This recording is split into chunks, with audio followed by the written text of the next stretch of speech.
Imagine this if you can. I think it's going to really stretch your imagination. But try to grasp this. Imagine that our president has been assassinated. I don't know. I mean, that's happened in American history. It's been a rather rare event, but imagine that it might happen. It could happen.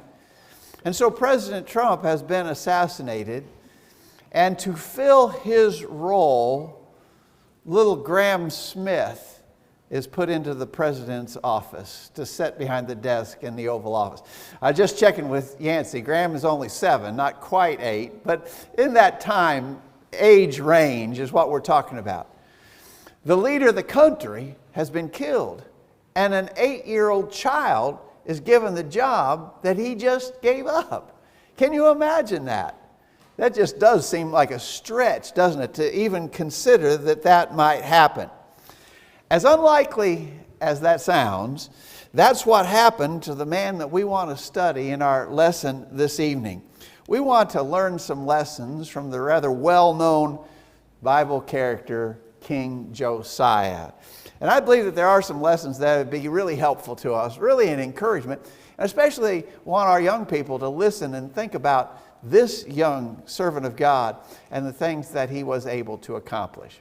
We stop here just briefly to say thank you for being here on this Sunday evening. It's been rather gray and gloomy in Middle Tennessee today, but still a good day and a blessed day to be together to worship God. We're glad that you're here.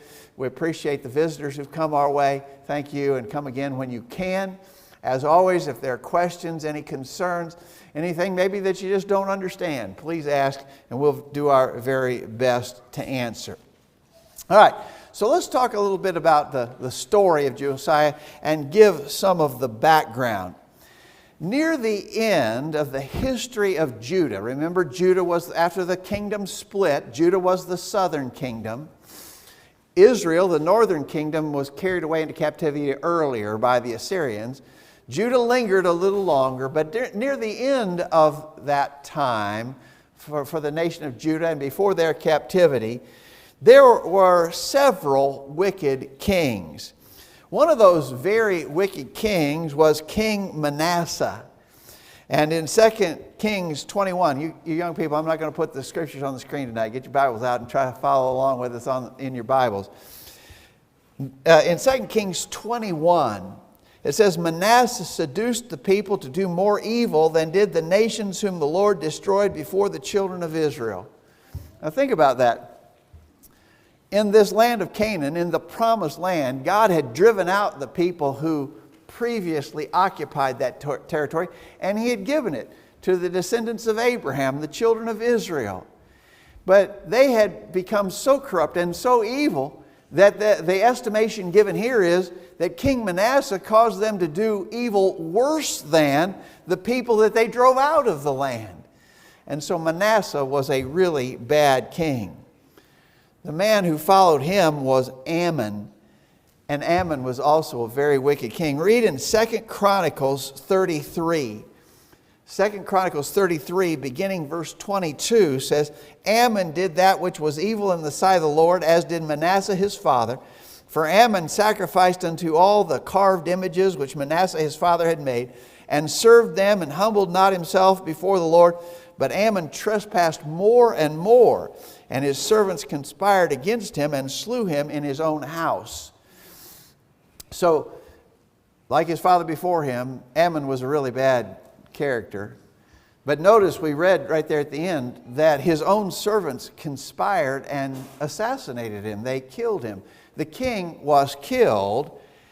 These two that we just mentioned were Josiah's grandfather and father. Manasseh his grandfather, Ammon his father. Ammon his father was assassinated by his own servants, and Josiah was made king. That's where we learn about Josiah. Now, what would you expect of him? I'll just stop right there and ask the question, with that kind of heritage in his family's history, with that kind of heritage, what would you expect from Josiah? Well, really, I think you would probably expect he won't be much. He'll probably be a bad guy like his father was, or maybe his grandfather. These are some bad kings. That's what you might expect, but of course that is not what happened. Read with me in 2 Chronicles 34. In 2 Chronicles 34, at verse 3 it says, "For the 8th year of his reign, while he was yet young." So actually verse 1, 2 Chronicles 34 verse 1 says Josiah was 8 years old when he began to reign. He reigned in Jerusalem 31 years. He did that which was right in the sight of the Lord. He walked in the ways of David his father. He declined neither to the right hand nor to the left. For in the 8th year of his reign, while he was yet young, he began to seek the Lord. He began to seek after the God of David his father. And in the 12th year, he began to purge Judah and Jerusalem from the high places and the groves and the carved images and the molten images. And they break down the altars of Baalim in his presence, and the images that were on high above them he cut down. And the groves and the carved images and the molten images he brake in pieces and made dust of them and strode it upon the graves of them that had sacrificed unto them. And he burnt the bones of the priest upon the altars and cleansed Judah and Jerusalem. Now you can keep reading there, but the idea is that this young man was incredibly impressive. Wouldn't you agree that that's just at first reading? Of course, we've studied Josiah before. You know this name and you know his history. But this young man was very impressive. And yet the best was still to come.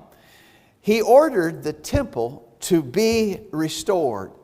It's hard to imagine, but if you went back several generations, Solomon had built this elaborate temple in Jerusalem. It was just incredible, almost beyond description. I think it would be hard for us to imagine the beauty and the splendor of the temple that Solomon had constructed in Jerusalem. But now these several generations later, it had fallen into disrepair pretty amazingly. And in 2 Chronicles chapter 34, begin reading with me at verse 29. Then the king sent and gathered together all the elders of Judah and Jerusalem. And the king went up into the house of the Lord, and all the men of Judah and the inhabitants of Jerusalem and the priests and the Levites and all the people, great and small. And he read in their ears all the words of the book of the covenant that was found in the house of the Lord. And the king stood in his place and made a covenant before the Lord to walk after the Lord and to keep his commandments and his testimonies and his statutes with all his heart and with all his soul, to perform the words of the covenant which are written in this book. He caused all that were present in Jerusalem to stand to it. And the inhabitants of Jerusalem did according to the covenant of God, the God of their fathers. And Josiah took away all abominations out of the countries that pertained to the children of Israel, and made all that were present in Israel to serve, even to the Lord their God. And all his days they departed not from following the Lord their father. And so we see that he did an incredible job of restoring the temple worship and turning the hearts of the people, making them serve God faithfully. In fact, in 2 Kings 23, verse 25, notice this assessment of King Josiah. 2 Kings 23, verse 25, "Like unto him was there no king before him that turned to the Lord with all his heart and with all his soul and with all his might, according to all the law of Moses. Neither after him arose there any like him."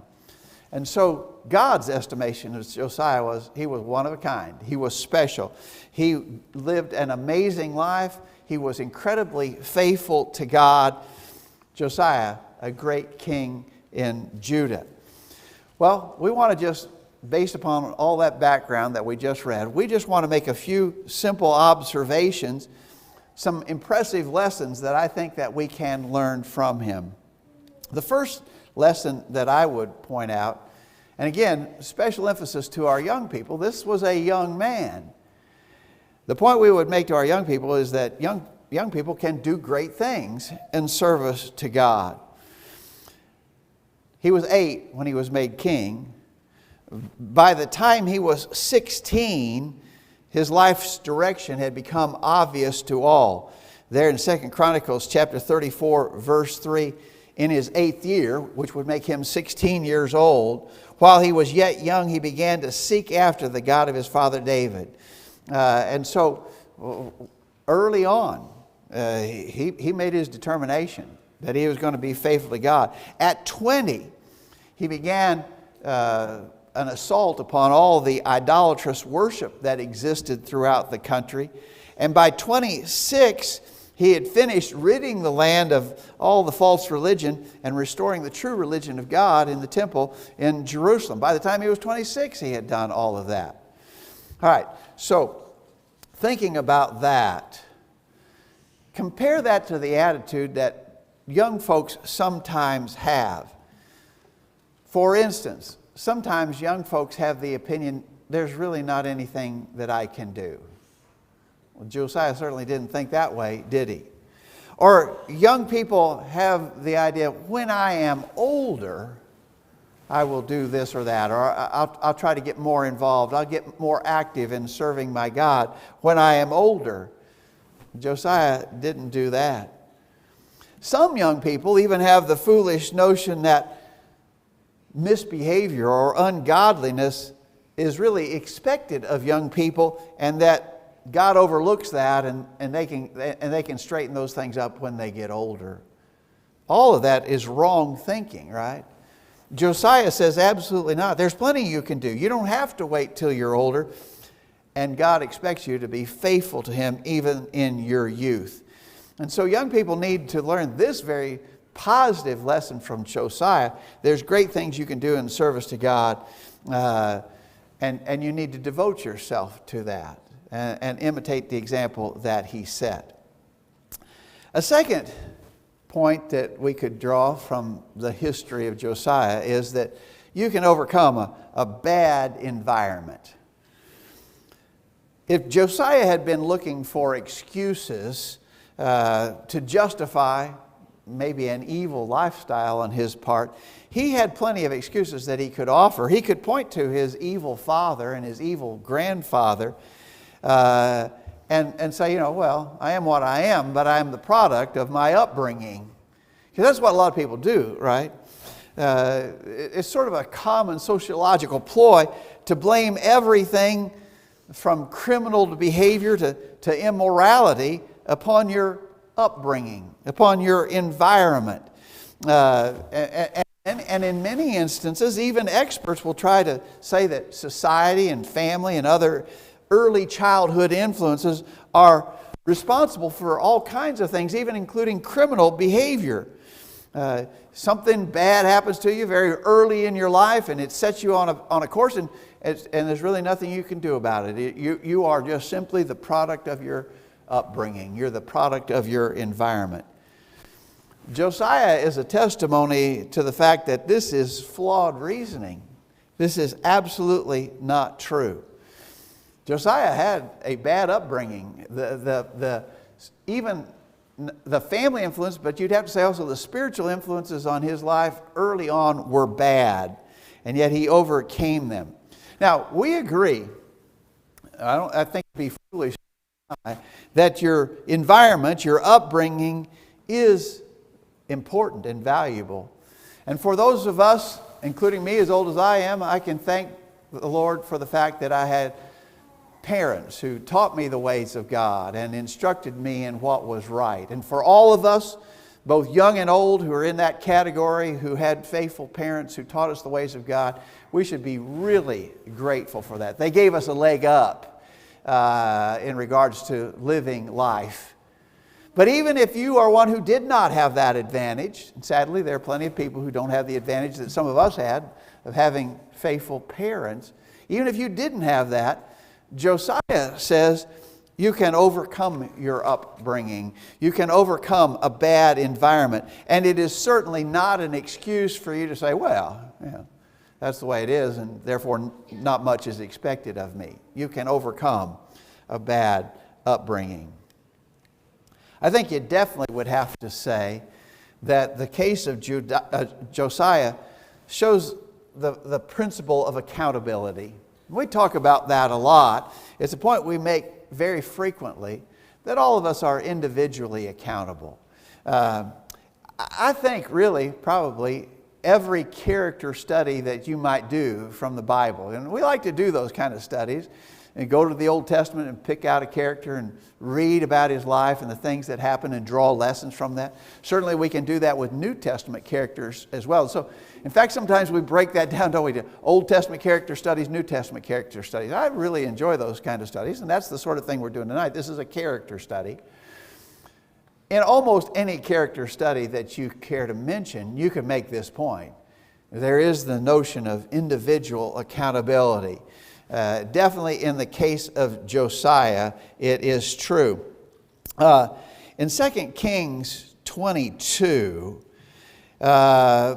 you remember they found, when they were restoring the temple, they found the book of God that had actually been lost. The law of Moses had been lost to them. They were so far out there in unfaithfulness that they didn't even know what they were supposed to be doing. They had lost the book of the law.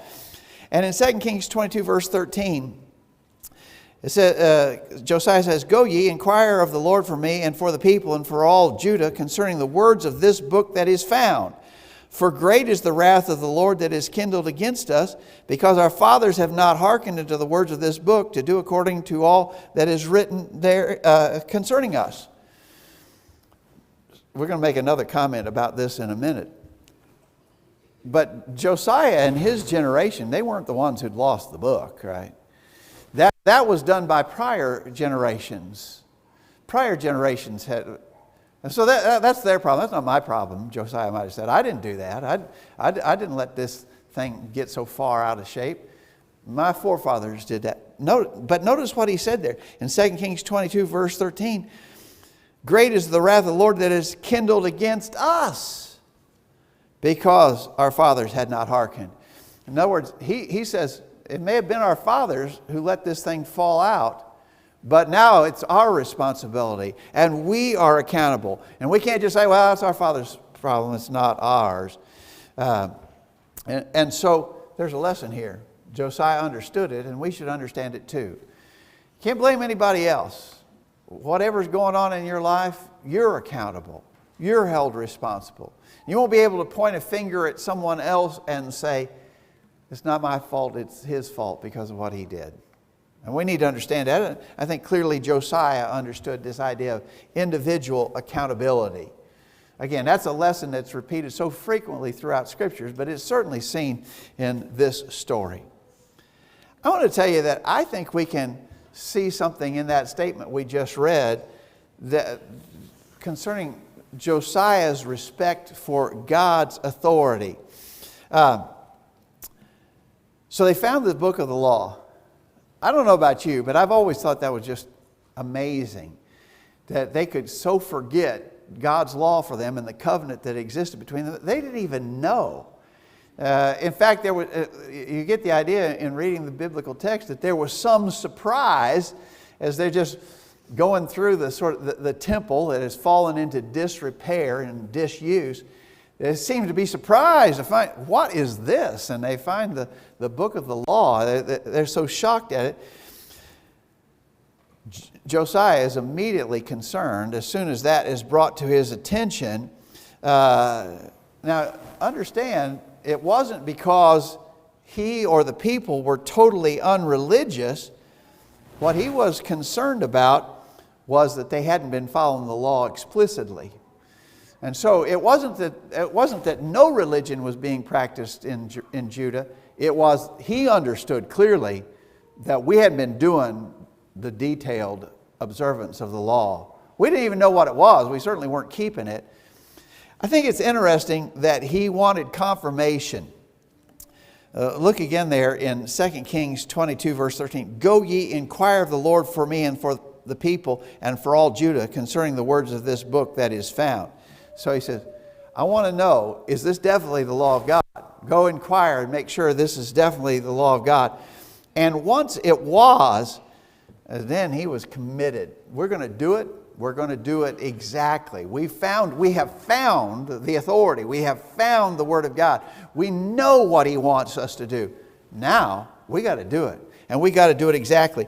Keep reading there in 2 Kings. Skip down into chapter 23. 2 Kings 23 verse 2. And the king went up to the house of the Lord, and all the men of Judah, and all the inhabitants of Jerusalem with him, and the priests and the prophets, and all the people, both small and great. And he read in their ears all the words of the book of the covenant, which was found in the house of the Lord. And the king stood by the pillar, and made a covenant before the Lord to walk after the Lord, to keep his commandments and his testimonies and his statutes with all his heart, with all their heart and with all their soul, to perform the words of this covenant that were written in the book. And all the people stood to the covenant. And so once he knew for sure that this was God's law for them, and it was confirmed, then he was committed to it. And he unswervingly obeyed it. I'm going to tell you, we need more of that kind of attitude, don't we, in religion today. Find the authority of God, and once you have found it, do it. I remember, Willa Dean, you remember Boyd would say so often in Bible class, find out what God says and then do it. I'll never forget Boyd for that. Some of you wouldn't remember Boyd Stinson, who passed away several years ago, but he would sit right up here in front, and that was his comment very frequently. Find out what God says and do it. That's what Josiah did, and that's what we need to do. It's essential to respect God's authority. Not many men in the world today do that. The popular idea, as you well know, is that just be sincere. As long as you are sincere, it will be enough. I'm sad to say some of our own brethren seem to follow that mentality, which is not right. Sincerity is certainly important, but sincerity alone is not enough. And it's necessary to respect God's authority for all that we do in our lives. And then I want to point out that religious error cannot be ignored or tolerated. This is sort of the final important application we would make from the life of Josiah. When he found out that what they were doing was not correct, when it was discovered, then Josiah was quick to weed out what was wrong and to do what was right. That's the way we should be. When religious error is discovered, it needs to be exposed. Sadly, some people don't like that sort of thing. They would refer to that as negative preaching, you know. If you find error and you point it out and you try to demonstrate the error, when you identify the error, some people would call that negative preaching. They don't like negative preaching. Our preaching, they say, needs to be all positive. It's not so, and it cannot be. When religious error is discovered, it's got to be exposed. We are not at liberty to just look the other way concerning error. Now, again, that's not necessarily religiously PC, if you understand, religiously politically correct, but that is the truth. And I think we see it in the case of Josiah and all the great servants, exposing error whenever they found it. So we've got to do this. All positive preaching and no negative preaching simply will not get the job done. Well, King Josiah then. Again, you got to really try to get your mind around this. He started being king when he was about the age of little Graham Smith. 8 years old. Can you imagine occupying such an important position? And you think, he won't get anything. He won't be able to do anything with that scenario in place. And yet he accomplished great things. And again, just to read God's estimation of the kind of king that he was in 2 Kings 23 verse 25, like unto him was there no king before him that turned to the Lord with all his heart and with all his soul, with all his might, according to all the law of Moses, neither after him arose any that were like him. That's pretty amazing, isn't it? Pretty amazing estimation. Josiah, he's a great example. He's a great example for us all. I think he's particularly a great example for those who are young, because all that we said about him, we would put in the category of things that he did as a young person in service of God. So, young people need heroes, don't we? We need people to look up to. Here's a Bible hero to look up to, King Josiah. Thanks for your attention to what we've had to say. As we bring the lesson to a close, we'll sing a song of invitation. Our intention is to give everybody the opportunity here to think about your relationship with God and do what you need to do to make it right. If that means obeying the gospel for the first time, we're ready to assist you. If it means making your life right with God, you're a Christian already, but you've not been faithful, we're here to help you do that. If we can help in any way, let us know while we stand and sing this song.